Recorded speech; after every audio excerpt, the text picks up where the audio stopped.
Welcome to episode 38 of the International Web Effectiveness Podcast, where Bill Hunt and I, Bill Scully, focus on the strategies necessary to improve your web presence and manage your global websites.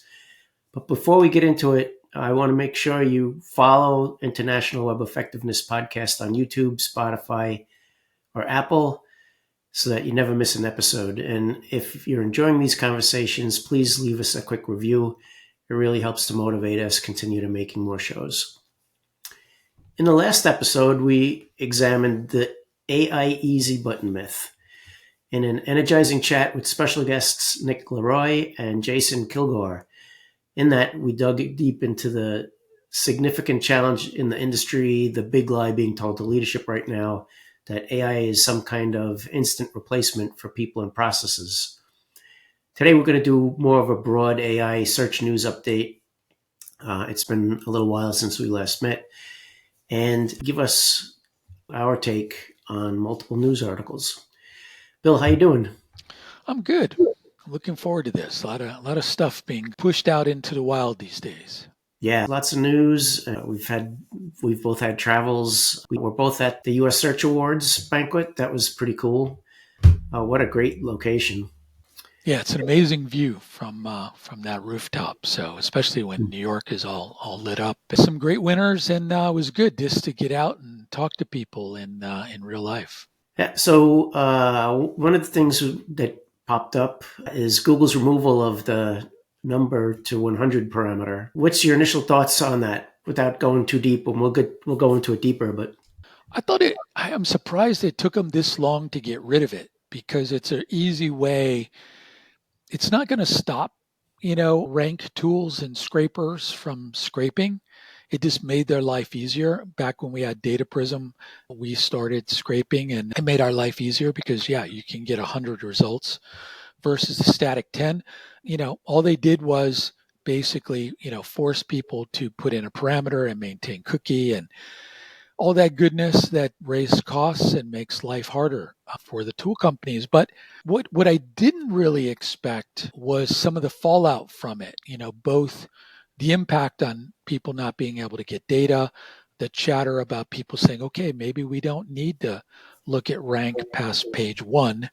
It's only been directional at best for that. And then the other one was I saw a lot of people starting to talk about, because we also saw a corresponding decrease in impressions in Search Console data. So people finally made the connection, how much crawling is being done out there. And the interesting thing is they didn't blame it as much on SEO rank checking tools as they did on AI position checking or answer inclusion checking tools. So that was an interesting deflection that I thought was interesting. Yeah, and I just saw recently a note from another agency that I co-work with. They had no idea how to explain the drop in impressions. I was a little surprised with all the information out there right now. But so I always thought, and I never really tried to get confirmation, but I always thought that a lot of the information being shown in Search Console was a result of tools. This is concrete. Basically, when they turned this off, all of those impressions went away. So I think that this did a couple things. Well, depending on your account, you would see it. But once you start removing all of the, page 2 through 10 results in Search Console, all of your real numbers get better, right? Your click-through rate goes up.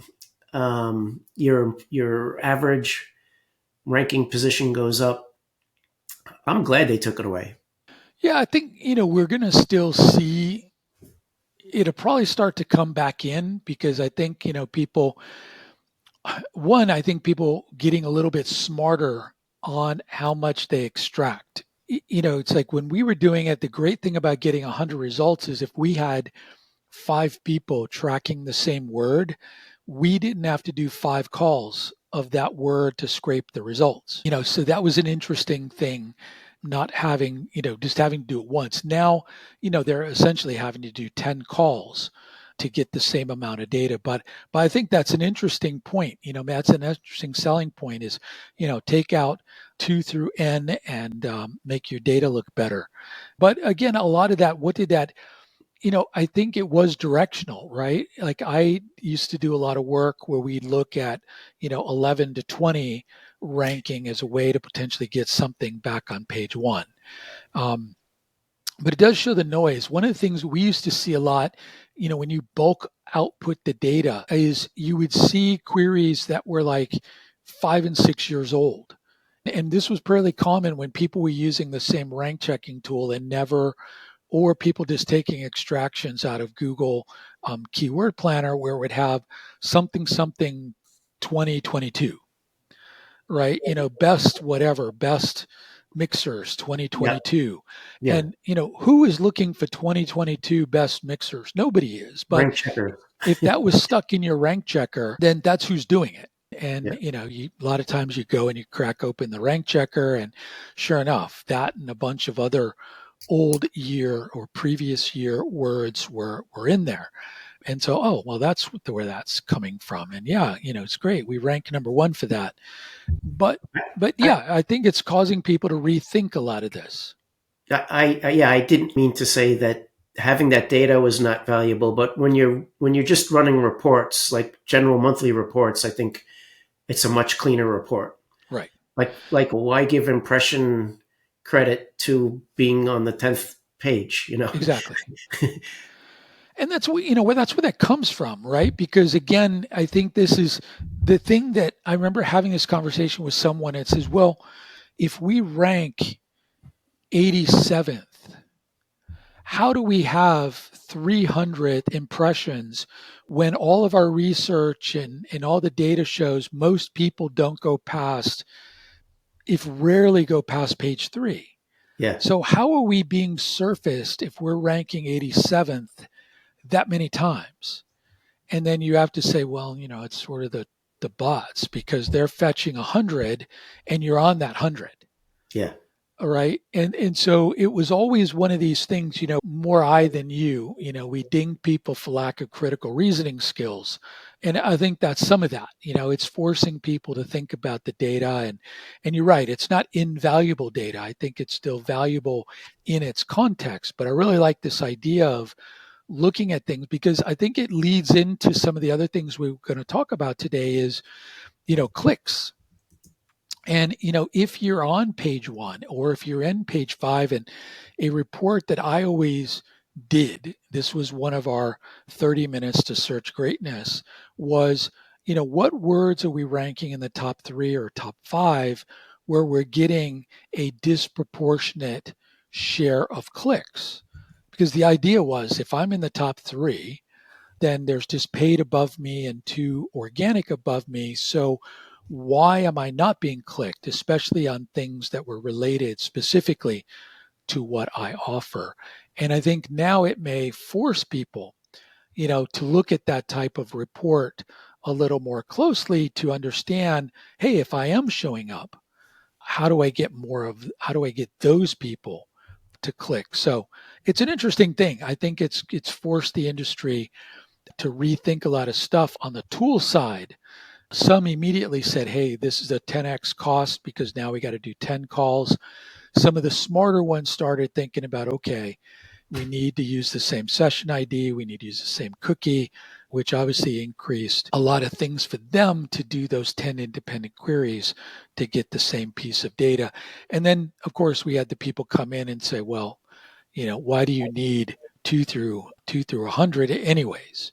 So again, I think it was a good, refreshing series of grown-up discussions that came out of it. Agreed. Anything else on that topic?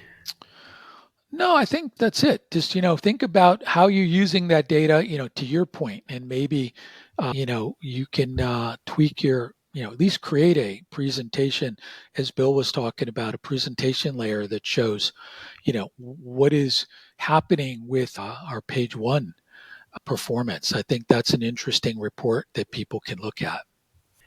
All right. The next thing we're going to talk about is the growth memo that came out. If people aren't getting this, this is an email that comes out from Kevin Indig, and I guess I'm actually it's Amanda Johnson. I didn't realize it was also Amanda Johnson. But this is on what our AI model user behavior study reveals about the future of search. And you brought this up as a topic. I think it flows directly out of this, what's happening on page one, right? And what Kevin and the team, and then there was, I forget the agency or company he used that did some of the actual testing, and Kevin and Amanda did a lot of the analysis, but they basically took 250 tasks that they see people are doing, and or yeah, 250 unique tasks, and then they broke it down into a series of like 7 unique tasks. And what was interesting is that how, and I'm just looking at their executive summary, which I think tells us a lot. One, they found that 3/4 of the user session, their eyes, I think they did a combination of eye tracking and then watching them.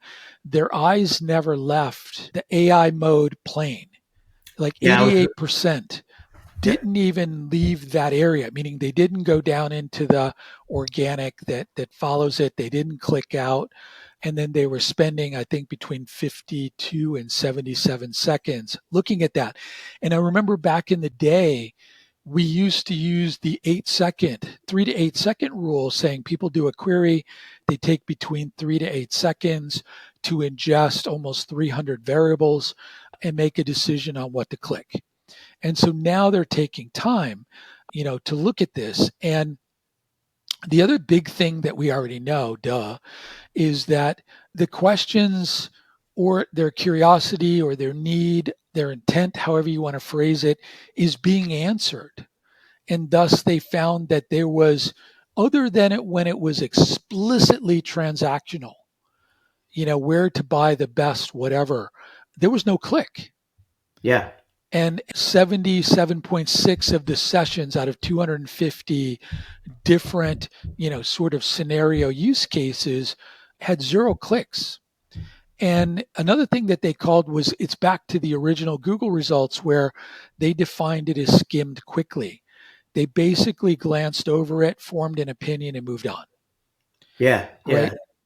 So it was like they watched 37 people perform 7 tasks, which creates that 250 records. And the thing that jumped out at me was 77% actually had no external visits. So AI clicks or regular clicks, there was no external sessions, which really tells you that Google's done a great job of keeping people on the page. And let's take a minute to think, why is that? Right? What are they doing? And they do a good job of breaking it down into some of these specific use cases. But, I was at the barber the other day, and the guy in the chair next to me, the barber and this guy were talking. I didn't hear what they were talking about before I sat down, but the guy was saying he loves AI answers because it gives him the answer. He Yeah, said, I don't need to pick one of these sites that was listed there and go and then get a half an answer or a quarter of an answer, or have to read through all kinds of nonsense. I can just get the answer.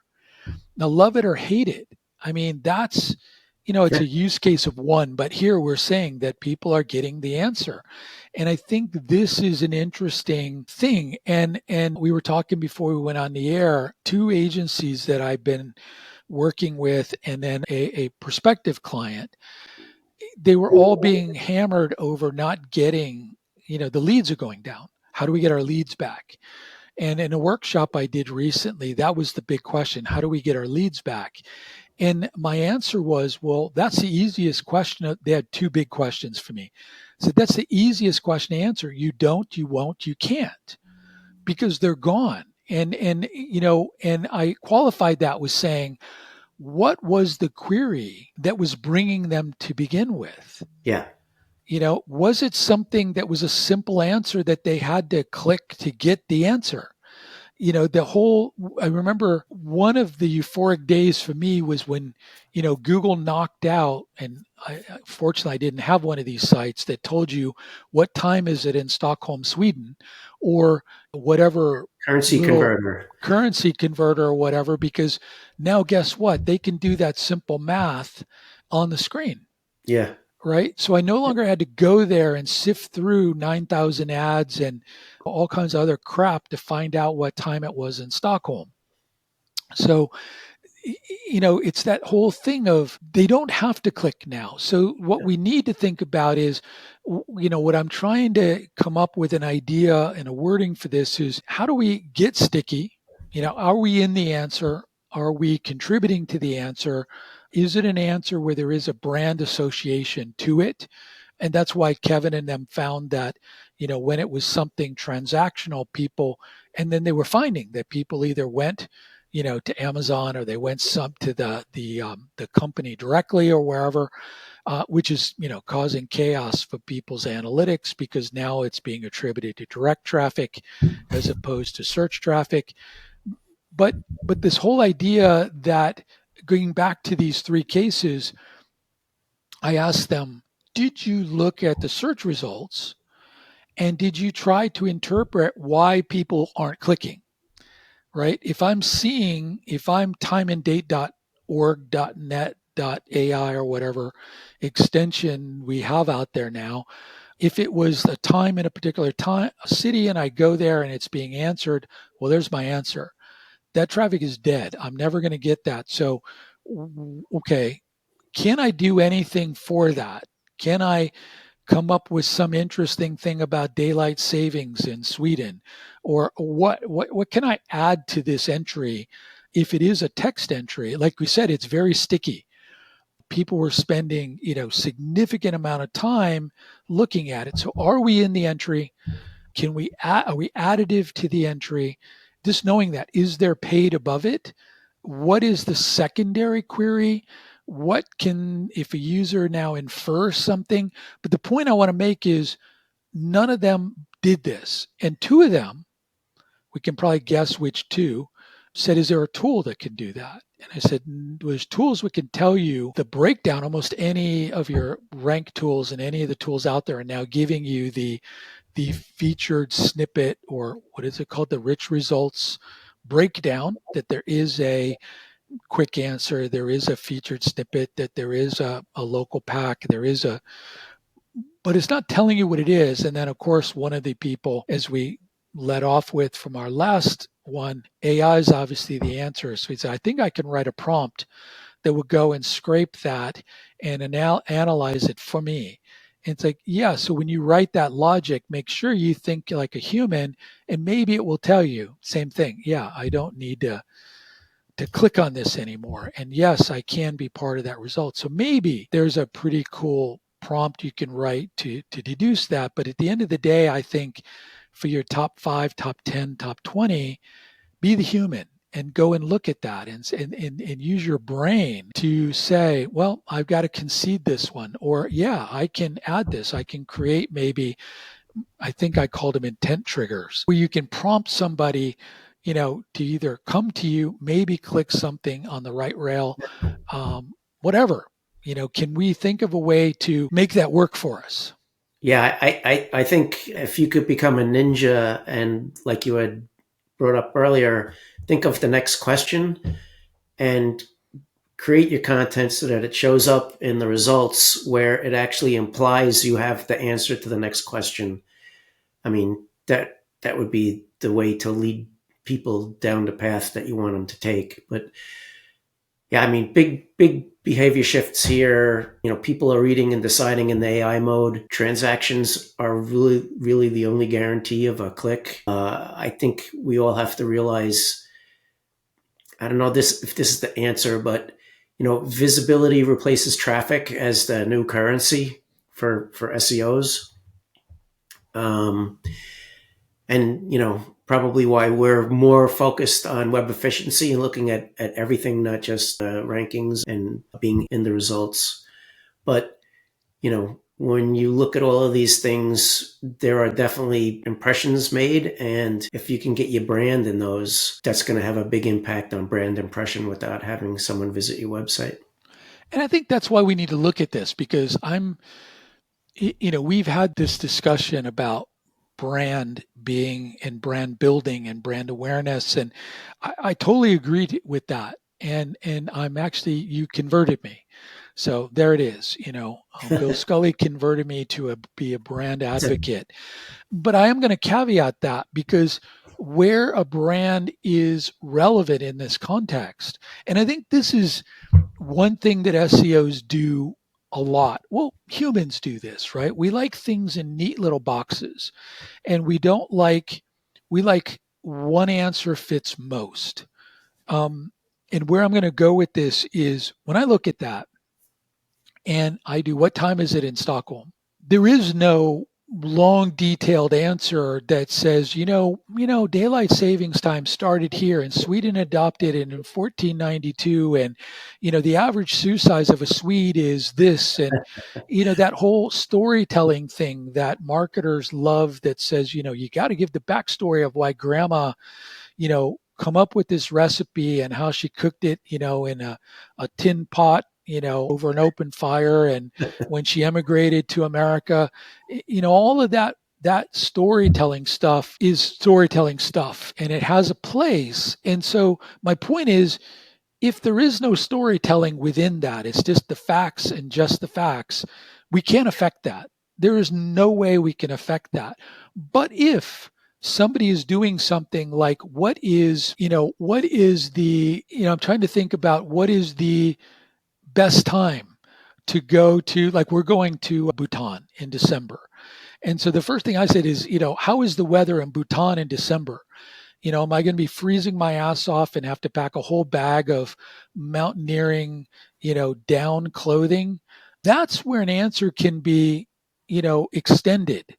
And that's Mm. where you have a chance to not only explain, and maybe it's the National Weather Service of Bhutan that tells you versus, Joe Bob's, blog on Bhutan, but an official source may actually give it to you.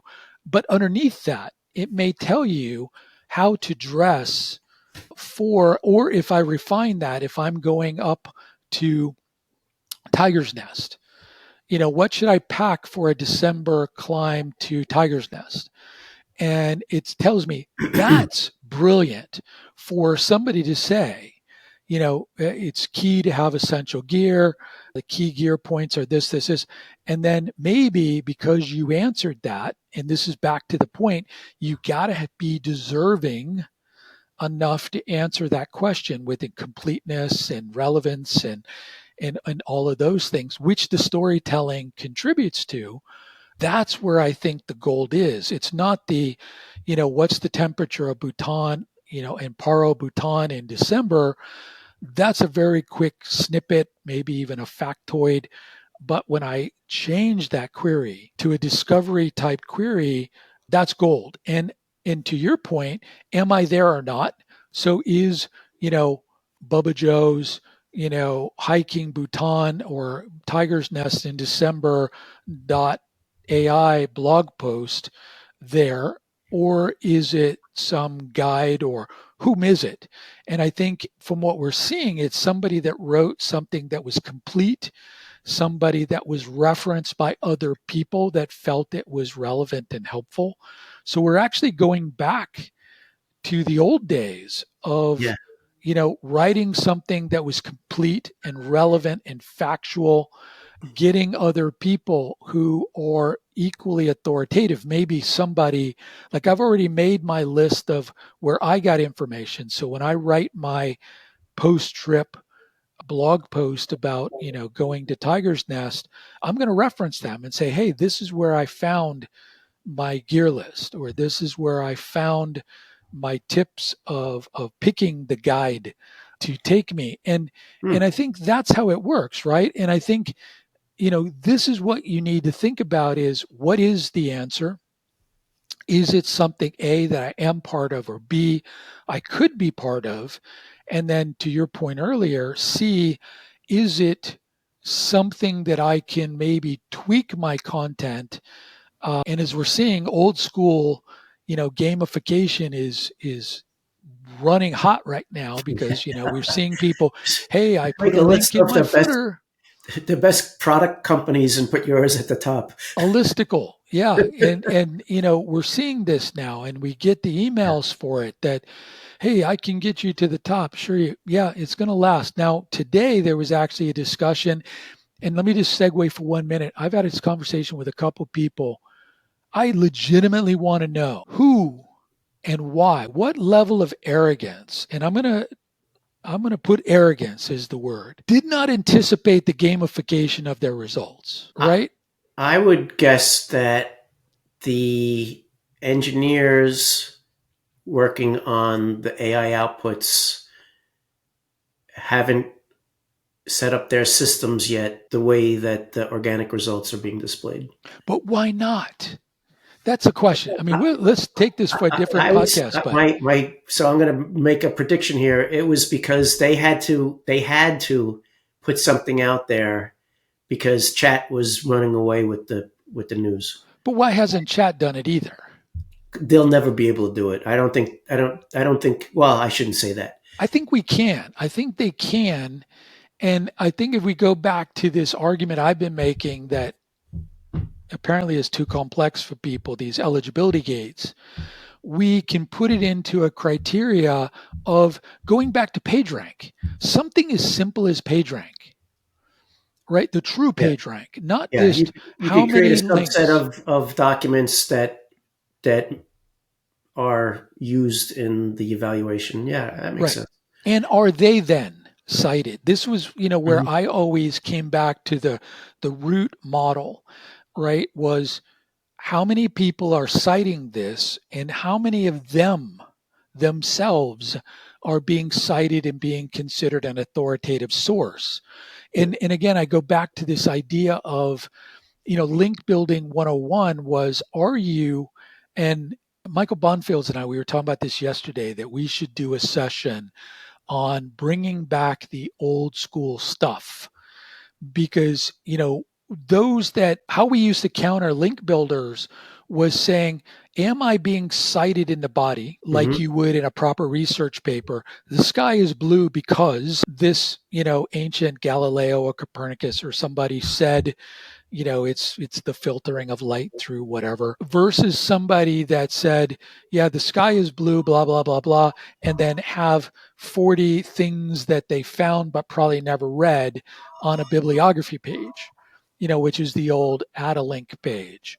And this is what we started finding was when Google started clamping down on authoritative relevance, contextual relevance, and that's when a lot of the cheap link building was devastated. I think they can apply this, but again, it's sort of an interesting question. Was, and I'll take your answer as Google was on a rush to get this out the door, so they didn't do it. And but where it's coming in the most part is exactly the rag stuff, because there is no other way a listicle would ever get in a result set if it wasn't for RAG, because what was already baked into the system was baked into the system.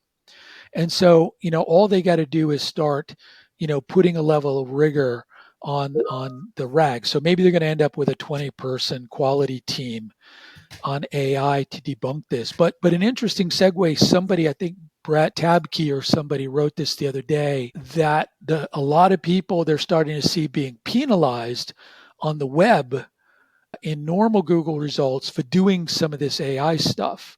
So it seems like Google is probably using its existing quality tuning to hammer people participating in some of these schemes that are impacting the AI overviews.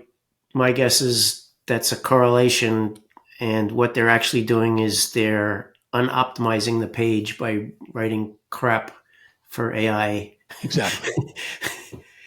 But it is interesting to see that like a lot of the stuff being cited in AI is not in the results. Right. And they may cite it and they may reference it, and then what's another thing was interesting is the study that said changing the date of research Yeah. is nothing more than the date.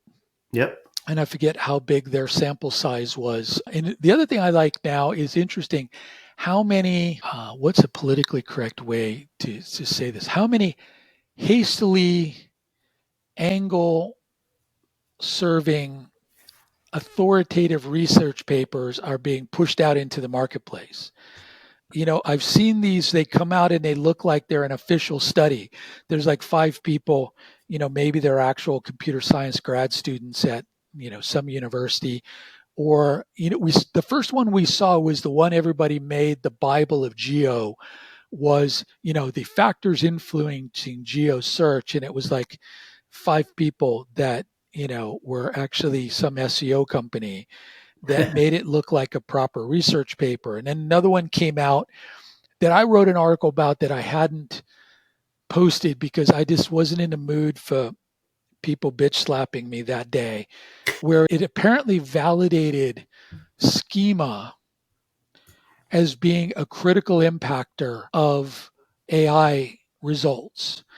And because they said, I think it said something, they said the article that I wrote before that was this conflation we have by SEOs that anytime the word structured data is mentioned, we apply structured data to schema. Yeah, that's a misnomer. Is that, I don't know, is that the right word? Yeah. Yeah. And that's what they did. Basically, Yeah. somebody took one statement and immediately conflated it and that A equals B. And in the thing, there was no test that actually, and then some, I've seen a couple of people say they've now tested this and it's working, and but it can work in AI overviews and it can work in Bing. So do schema. In fact, my next call is about schema, sort of within this context. But anyways, that's what I'm saying is that people are Yeah. getting creative. It is a very exciting time. And I think, where we were going with this was Google removed the 100 results parameter that we were telling people, hey, make sure you're looking at what's ranking on page one, because page one now with AI, according to, and not only did Kevin's study, you know, support this and amplify, but Pew Research did a similar one that people really aren't clicking. Why? Because they don't need to. And then Profound did their zero click event in New York. A couple things I didn't attend, but I read some notes. I know some people that were there. A couple things that I take away from what they were advocating. Interestingly enough, they called it the Zero Click Summit, I think, was about we need to start focusing on building community, not within search, but this gets back to your brand building. And this is what the folks at Dot Dash Meredith are doing, you know, taking their sites and trying to build community and connect with people. They're advocating for more collaborative networking, back to old school days where people would, the whole PubCon came out of people willing to sit down over a beer and talk about. I mean, the Tech Council, the Enterprise Tech Council came out of, 5 of the biggest, you know, competitors in tech B2B willing to sit down at a dinner and say, guys, how do we, how are you selling this into your boss? And I think we need more things that help sell this in. And then the last one, which is something I've been passionate about, is I've been now brainwashed and convinced and advocated by my good friend Jeremy Sanchez, this idea of invocation. I actually want to leapfrog this whole getting into AI results by skewing content and the gamification and just like China did, they didn't bother putting in telephone lines. They said, screw it, let's just go straight to mobile. Mm. So they leapfrog a whole generation of technology. Um, and that's where my head is. Like, why am I going to waste time doing this? And I mean, Jeremy sold me on the simple query he did, was like a Tesla, whatever series in blue near me. And he had no dealer evangelizing, what is it, brand affinity. He didn't care. He just wanted to know where is one. And that type of result, nothing can be produced. It meant Google, and they tried it in the other bots, but they had then had to go out to all these sites, pull it in. And the premise was simple. What if Tesla or the dealer or whoever has this in their ERP backend fed this? And I think we're seeing this now with, what Perplexity's doing Perplexity's got the browser, ChatGPT's got a browser. These guys want to suck it. Look at Walmart. I remember a project, and this may get us off topic, so bring me back if it does. I think it was 1998. I worked with a guy who made this synthetic oil for race cars and thought that it would be good for consumers. And then in doing that, he created this product called Fix-A-Flat. Well, maybe it wasn't Fix-A-Flat. That's a brand name. It was basically for bicycles. And it was this little thing, and he wanted to get it out to people that did, off-road biking and street biking. And he wanted to get it into China and Japan. That's why he contacted me for China and Japan, because they have the most bicycles, per capita next to Amsterdam. But that was his idea, was he wanted to sell it. And he said, by the way, I'd love to get into Walmart. And I'm like, well, go to Arkansas and pitch it. And when he did, the long story short was we used the web to find people that had no idea they needed this product. But when he went to Walmart, they made him change everything had to change. And he had to work on pricing, and he had to work on descriptions. He had to work on all this stuff that, if you think about it, was the precursor for a feed so they could put his product into their database. Right? What is their price? What is the market price? What is the price differential? And I went through this with Pernod Ricard, and having all of these e-retailers, Total Wine and all this, sort of saying, guys, help us clean your feeds. And I wrote about this. We used to have for Pinot Noir, we had P. Noir. Was Pinot really that long of a word that we had to abbreviate it? And that was my legitimate question to the wine team. And they're like, no, we just had a fixed number of spaces, and that was one thing we thought we could abbreviate. No. What happened was every single person that took our feed was using P. Noir. We could see it in the search results. And we knew that and we asked them, why aren't you fixing our feed? And they're like, dude, it's not our job. Right. It's your job to fix the feed. And a very long way of saying what was important 25 years ago with this guy trying to get into Walmart, what was important 8 years ago when I did that project with Pernod Ricard to try to fix our feeds to get into the people that were selling online and in their e-retail shops, is true today. And I've seen people agonize over their Google product feed. But and I'm very interested to know how many people are getting pressure from Amazon and Walmart to fix their feeds, because these guys are totally going agentic to the point where they both are now referencing themselves as being Google killers. That they want people to come to them and search. They've got suggestion tools, and all of this is needing people to fix, funny thing, their feeds. Yeah. And guess what? Those feeds feed into schema. It's fascinating to Bill, for me, on how many people they don't have the data to populate schema tags through JSON. But that's mind-boggling. Like, paid somebody $1 million to optimize their Google feed. You don't know what your product is? I mean, come on. You don't know the weight. You don't know the name. You don't have a good description. I mean, come on. It's mind-boggling. So like at dinner, Jeremy and I, what was going to be we thought was like an hour and a half dinner, ended up being 4 hours, where, we really were trying to break this down. How do we crack this? How do we get people to think like this? And I think it's going to come from the inside. And it was good to see Profound talking about invocation. Hey, this is Bill Scully. I just wanted to let you know that we have a free training course called Demystifying hreflang. It includes 6 modules and is over an hour long with a quiz at the end of each module. You can find it at internationalwebmastery.com. Hope to see you there. And then I think the last thing I wanted to talk about was I did a workshop on AI, and it was for CMOs. And I did a survey before in what do you want to know and where are you? The open-ended question was, if there's one thing you want to know, what's one thing you definitely must leave the session with knowing? And I did a pie chart after I put everything in. And the number one thing people wanted to know is strategy and readiness. It was 22% of people wanted to know, how do I prepare for this?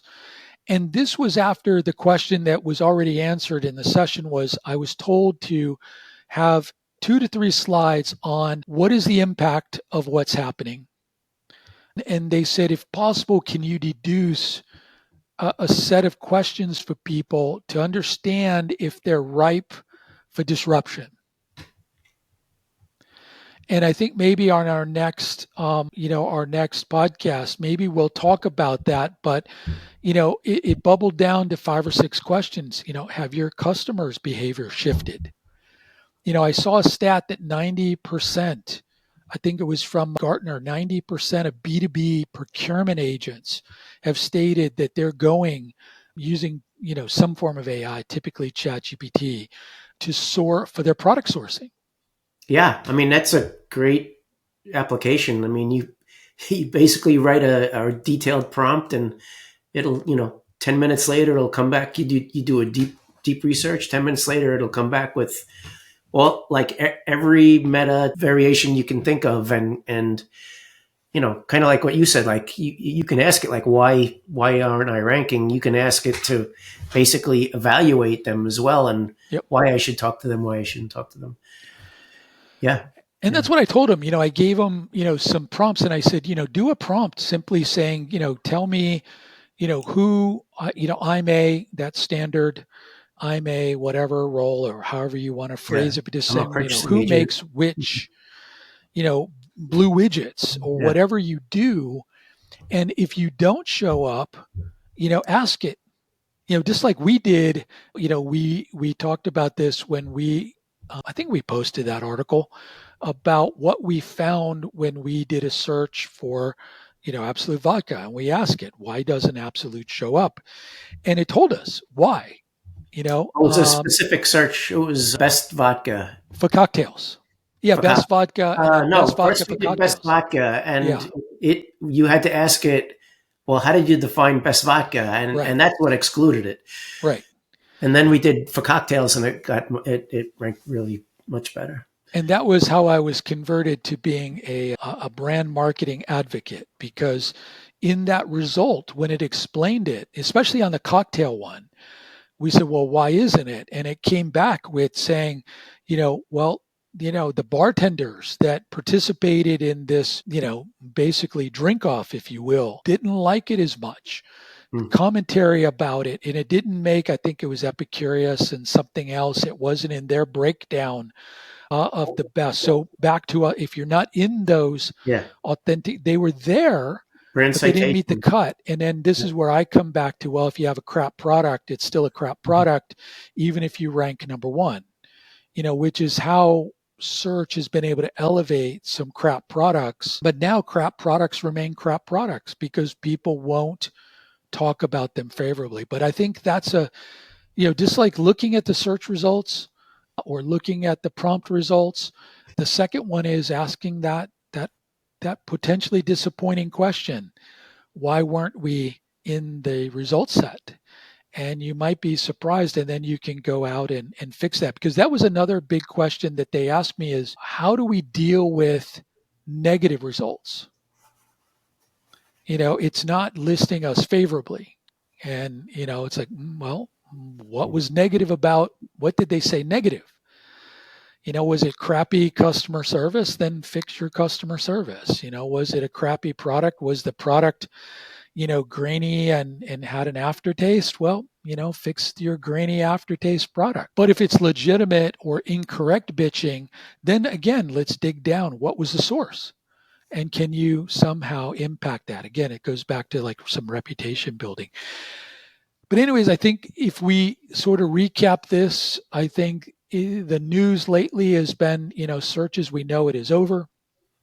Uh, we need to rethink it. I think this is why I like what Mike King and those guys are saying about we need to reimagine our job. And I think this is why, interesting fact, according to Grammarly, last week I wrote 387,000 words Woo! worth of stuff in 1 week.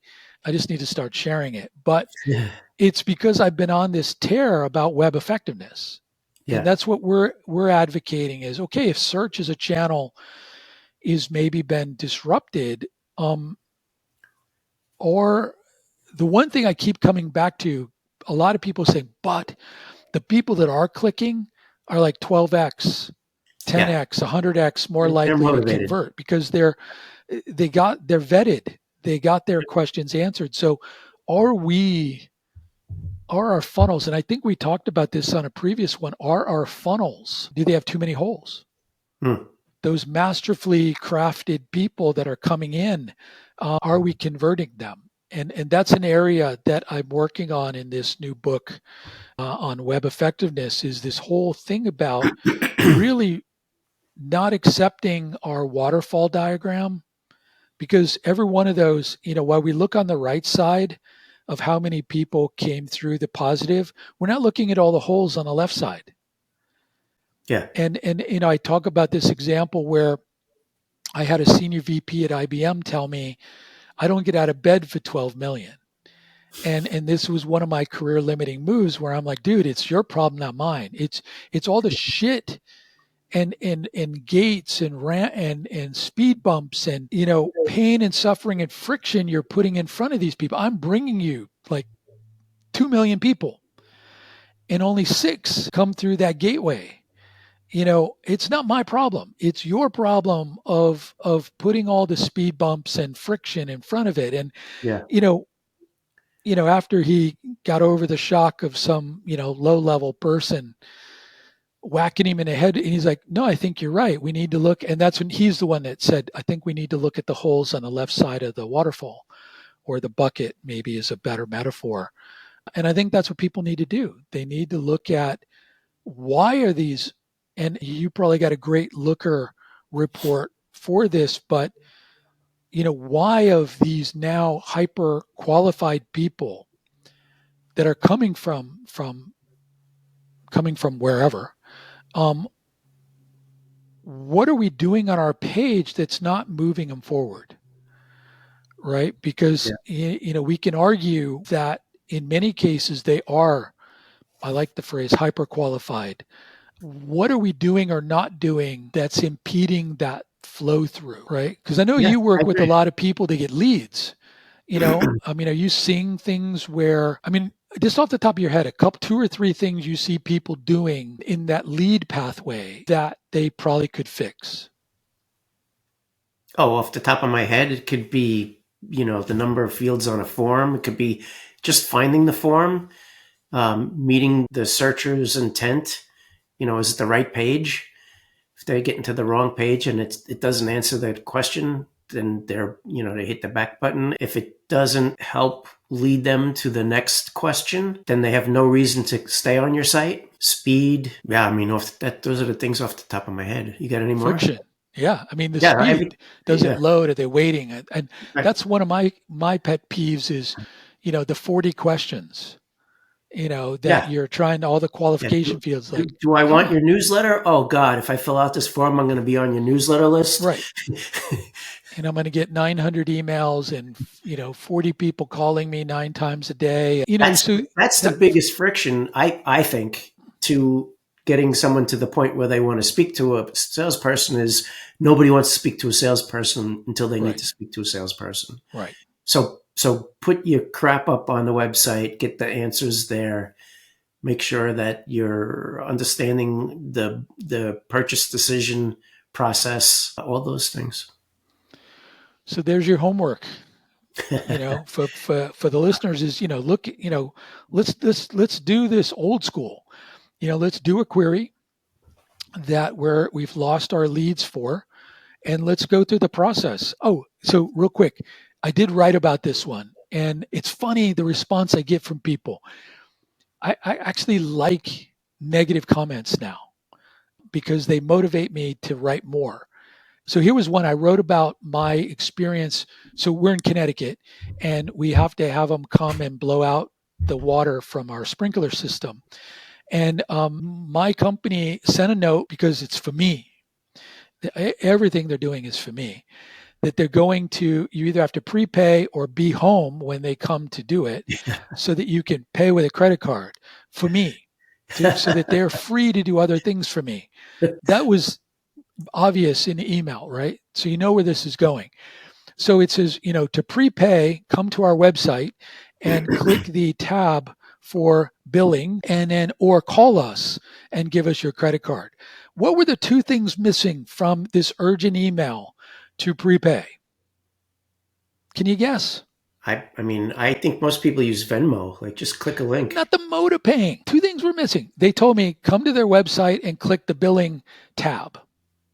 So what should have been in that email in that point where they told me to come to the page and click the billing tab? A See, link. you can't even fathom this being missing because It wasn't. this There could was no never link. happen with Bill Scully. There was no link. Oh God. And call us. What else do you think was missing? No tap No link. phone number. Yeah, no phone And number. let Oh my alone no God. click. No click to call because we have this magical thing on our iPhones that if there's a phone number and a link, we can click it and it magically calls you. That's crazy. Right. And no, they had their address in the footer, but no phone number. And I go to the website and then I'm having to look for it because I didn't remember they said billing because guess what? What do they do? They bill. What do? I pay. Hey, right. Right. Yeah, So I you have should to have a think pay of now billing. button. Just have a Pay pay now. now How button. about a pill at the top? Yeah. I could click to get a quote for a new sprinkler system. I could click to find out about how to winterize. And then, oh, and here's the even better one. When I did click the billing, in the email, it said, put in winterization in the invoice button, in the invoice field. So when I click it, what do you think comes up in their in 2004 pay with credit card form? It's got an amount, the amount from the invoice, but I have no idea how much this service is going to be. And the You field, have to fill out the amount? yeah. And so I'm thinking, oh, they said winterization. So I put winterization in the amount, thinking it might go to a lookup table. No, it wouldn't do it. So I Oh put in God. $100 and clicked it. That's when I Oh found God. the invoice field. So I wrote this up. And you know what somebody said to me on LinkedIn? They said they're not web. And so in my article, I put it's their fault for not following the process that they told me to follow and seeing there was friction. And it's the fault of the people that set up the email. And it's the fault of the agency for doing this that set it up. Two out of those three people, because they're using a service for their email, two out of those three people can be held accountable for this dysfunction. Hmm. The owner, the guy that's brilliant at, he's an artist with landscaping, I mean, with sprinklers and landscaping. He doesn't know jack shit about the web, No, nor he should he. right. But He the two shouldn't. people he hired should. This should have never happened. Right. Anyways, going back to our point, you know, go out, do that query, see what shows up, see if you can affect it. If you happen to be there, come to your website, see the experience, as Bill was saying. Maybe it's out of context. Maybe they grab bits from parts of your website, but where they're sending you is not the right place. Um, and then see if you can reorganize it, re-architect it. You know, like most of the tools are saying, we'll scrape the people that are listed, and then we'll write you magically through the power of AI, write you a page that has what they have and you don't. Maybe that's something you can do is write what they have and you don't, if it makes sense, and then follow through that conversion process to see if people can actually hand over their hard-earned money to you. So that's what you do today. Go see how much friction and pain and Yeah. suffering you're imposing on people. Yeah. Yeah. Hey, just thinking, based on our conversation, I, we're coming up at the end of the year. people should really be thinking about how to pitch to get money to make sure that they're building out their web presence management, even if people are never going to see your site. Like, Yeah, don't let traffic be a reason you don't get funded. exactly. So I have an article on that. So on my Substack, the Okay. signal and friction, I wrote about that. So when, how did I phrase it? When your SEO currency goes away, meaning traffic was always what we used to barter for services. If you do Yeah. this for me, I can bring you this much traffic, and then that converts and does magical things. So there's some examples in there, but I have a series that will drop because I'm traveling for a couple weeks. I pre-wrote. It's a 4-part series on the chicken or the egg. So I don't know if you saw one of the big dogs from OpenAI said it feels unnatural to go to a website nowadays. And that caused a shitstorm of people, referring to the chicken or the egg, basically saying websites are no longer needed. The day before, I was asked by a developer, do we even need websites anymore? So I wrote 3-part series, one addressing the OpenAI statement. The second one is literally the chicken or the egg, and reminding people that your website's not the only place they get stuff from. Yeah. But making the argument of why you still need a website. And then 3 was, actually counter pivoting over into how you need to change your website, getting ready for this feeds and stuff so that it is a functional thing. And then the 4th one I put as a possible, I've been on this sort of MBA thinking mode of where we can use real data, almost a CapEx validation approach to the necessity of our website. So take a look for that. It's signal and friction. We'll put a link to it, but I think it drops in 2 weeks because I'm finishing up this case for web effectiveness. It's sort of, and then I wrote a blog post that I can't wait for the amount of hate mail I get from it. I said, should an MBA run your web effectiveness program? And SEOs will read it that I'm saying an MBA should run your SEO program.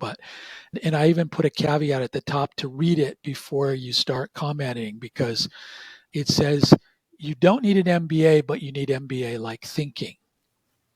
I totally agree. So that's a 3-part series that just dropped today, and then followed up by this: do we still need a website? 3-parter. So, all right. So it's interesting we'll times. have those links to all of the things we discussed today in the show notes. So make sure to check that out in your favorite podcaster. And we also have it on our site as well, internationalwebmastery.com. I think this was I actually like talking about the news. I think this was a good episode. Any final thoughts? No, let us know what you want to hear. I mean, sincerely, let us know. And if there's people, we had a great episode last time with our guests, and they contributed a lot. So if there's other people you want us to talk to, let us know. But yeah, let us know what you want to hear, and we'll definitely try to cover it. Cool. Well, we hope you find value in our conversations. If you're enjoying the show, please take a moment, rate and review the podcast on your favorite platform. You can find us on all the social media sites, and that's a great way to give us feedback. Thanks, Bill. Cool. Talk to you soon. Yeah. See you next time. I want to remind people of our free Facebook group, where we use that as an opportunity to discuss these things, and you can ask any questions you want. You can also suggest ideas for upcoming podcasts. You can find that by searching International Web Mastery Free Group.